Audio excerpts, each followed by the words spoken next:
नमस्कार किसान भाइयों, आज मैं आपके साथ बहुत ही टेक्निकल इन्फॉर्मेशन शेयर करने वाला हूं। यदि आपने ध्यान से नहीं देखा तो आप इस बात को समझ नहीं पाएंगे। कई किसान भाइयों का प्रश्न रहता है कि हम क्या डीएपी के साथ जिंक मिला सकते हैं, डीएपी के साथ फेरस मिला सकते हैं, या कैल्शियम अमोनियम नाइट्रेट के साथ ये खाद मिला सकते हैं, वो मिला सकते हैं या नहीं मिला सकते। एसएसपी के साथ हम डीएपी मिला सकते हैं, एसएसपी के साथ हम यूरिया मिला सकते हैं। तो इन तमाम प्रश्नों का जवाब मैं देने की कोशिश करूंगा।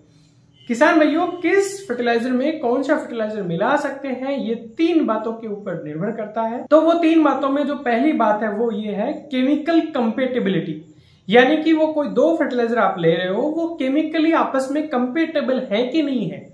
तो वो चीज कैसे है, तो उसमें मोटा मोटा आप ये देखो कि जो जितने भी आपके फॉस्फेटिक फर्टिलाइजर हैं, स्पेशली फॉस्फेटिक फर्टिलाइजर में आप लेते हैं डीएपी को, तो डीएपी आपके जो सल्फेट्स जो होते हैं वो चाहे जैसे ये आपका डीएपी है, और सल्फेट्स में आपका ये फेरस सल्फेट है, आपका जिंक सल्फेट है, कॉपर सल्फेट है, मैग्नीज सल्फेट है, मैग्नीशियम सल्फेट है। इनके साथ डीएपी कंपेटेबल नहीं है केमिकली। आप डीएपी को और इनको ferrous sulphate, zinc sulphate, copper sulphate, manganese sulphate और मैग्नीशियम सल्फेट के साथ आपस में आप मिला के ना इस्तेमाल करें। या जो कैल्शियम अमोनियम नाइट्रेट होता है, केन, जो न्यूट्रल खाद होती है, वो भी ज्यादातर खादों के साथ केमिकली कंपेटेबल नहीं रहती है। तो केन भी आप अकेला ही दें तो बेहतर रहेगा। तो ये तो बात हुई केमिकली कंपेटेबल फर्टिलाइजर्स की बात। इसके बाद में दूसरा जो फैक्टर होता है वो होता है आपका क्रिटिकल रिलेटिव ह्यूमिडिटी।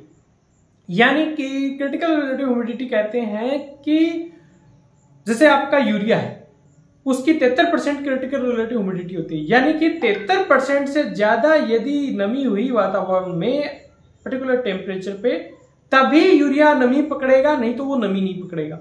यानी कि ये समझो कि ज्यादातर जो आपके फर्टिलाइजर्स होते हैं वो साल्ट होते हैं, कुछ को छोड़ के, जैसे एलिमेंटल सल्फर को यदि आप छोड़ दो तो साल्ट होते हैं। तो ये हाइड्रोस्कोपिक नेचर के होते हैं, यानी कि पानी को अब्जॉर्ब करते हैं।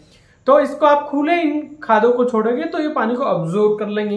तो इन जनरल क्या होता है कि कम तापमान पर इनकी क्रिटिकल रिलेटिव ह्यूमिडिटी ज्यादा होती है, लेकिन जैसे जैसे तापमान बढ़ता है तो इनकी क्रिटिकल रिलेटिव ह्यूमिडिटी घटती जाती है। यानी कि यदि गर्मी में यदि बहुत ज्यादा तापमान में आप किसी चीज को स्टोर करोगे तो वो नमी ले लेगा। पर यहां तो अपन बात कर रहे हैं कि दो फर्टिलाइजर की कंपेटिबिलिटी की।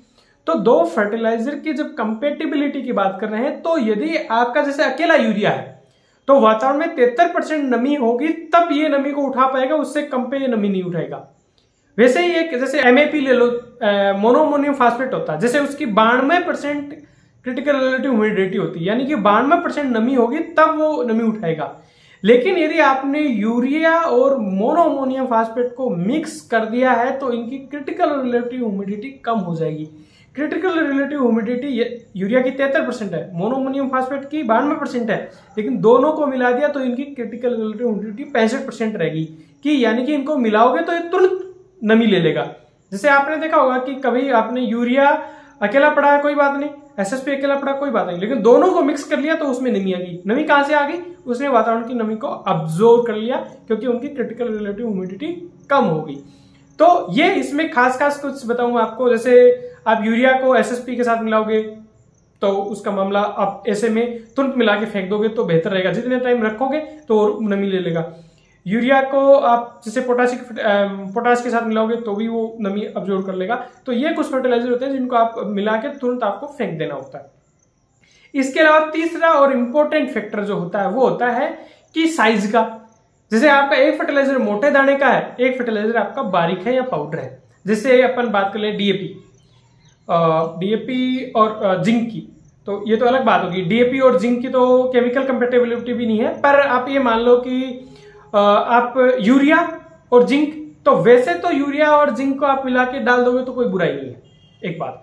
लेकिन यूरिया का दाना जस्ट फॉर एग्जांपल, यूरिया का दाना जैसे मोटा है और आपका जिंक सल्फेट का जो पाउडर है वो बिल्कुल बारीक है, तो ये आपस में अच्छे से आप मिक्स नहीं होंगे। जब आप खेत में आप डालोगे तो यूरिया फेंका जाएगा, नीचे वो पाउडर रह जाएगा, क्योंकि इनकी डेंसिटी अलग है, इनकी साइज अलग है। तो इसलिए कभी भी दो फर्टिलाइजर को, ये फील्ड कंडीशन में नहीं हो पाता है, पर मैं बता रहा हूं कि कभी भी फर्टिलाइजर मिक्सचर में एक चीज का ध्यान रखते हैं कि उसमें उन दोनों की साइज में 10% से ज्यादा का अंतर नहीं होना चाहिए। ये किसान के लेवल की, फील्ड लेवल की बात नहीं, पर मैं बता रहा हूं आपको कि दोनों के साइज में बहुत ज्यादा डिफरेंस यदि रहेगा तो वो इक्वल एप्लीकेशन खेत के अंदर नहीं रहेगी। जिंक वगैरह को यूरिया में मिला के अपने को डालना पड़ता है, डाल देते हैं, कोई बात नहीं है, पर इस चीज का अपने को थोड़ा ध्यान रखना चाहिए कि वो बराबर आपकी मात्रा में चाहिए। आप बार बार यदि आप जिससे झोड़े में डाल के कर रहे हो तो बार बार उसको थोड़ा मिक्स करके करेंगे तो आपका इक्वल एप्लीकेशन होगा। और बहुत यदि बारीकी से आप जाएं तो उसमें थोड़ा और रेत वगैरह ऐड कर लोगे तो वो ज्यादा आपके इक्वल उसका डिस्ट्रीब्यूशन हो सकता है। नमस्कार, जय हिंद।